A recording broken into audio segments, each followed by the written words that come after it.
Peace, family. It's your boy, brother Kareem. And I just want to do this short video discussing the Hadiths a little bit. Still a lot of confusion around what should you make of these Hadiths. A lot of people say the Sunnah in the Quran is what you're supposed to follow to be a Muslim. So I'm just going to clear a couple little short things up real quick. Number one, as a Muslim follower of the Prophet Muhammad, I'll say this. As a follower of the revelation of the Quran, right? You are not obligated to listen or follow the hadiths. That's number one. When it said, um, obey the messenger, um, you obey the messenger by following the true revelation. The hadiths are not the true revelation. The hadiths are a collection of traditions that were recorded hundreds of years after the death of the prophet, recorded in writing.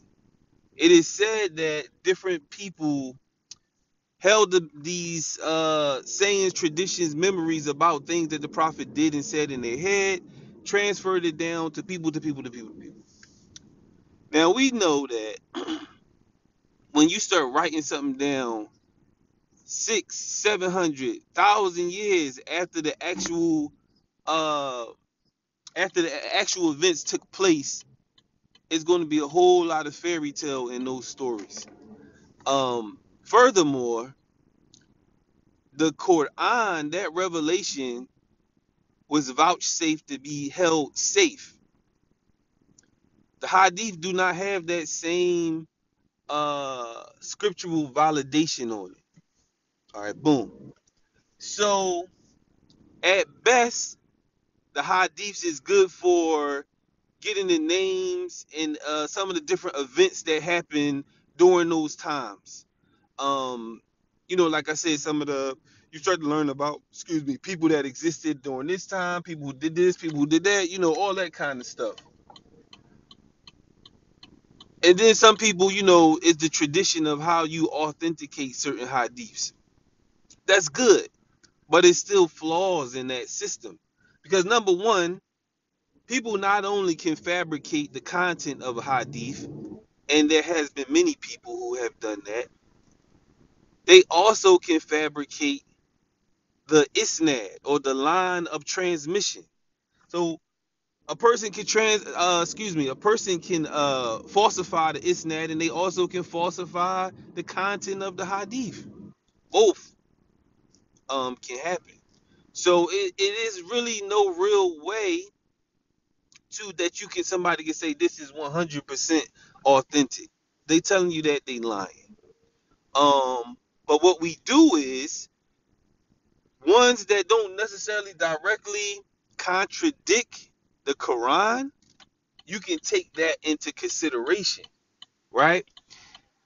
Because in the Quran, it tells you to go back to the previous scriptures to verify certain things. It never tells you to really go back to the hadiths to verify anything. But we even know some of the previous scriptures have been falsified as well, but not the parts that's direct revelation. Only really those parts that, like the gospels and different stuff, different things of that nature. My point is this: to the Muslims of the Western world, don't be so eager to follow that same line of tradition that you got to accept all these different funny. Because I'm gonna tell you another thing. You could go through a book that, let's just say Sahih Bukhari, for example. They say this book's supposed to be authentic. You can find so many contradictions in this Sahih book.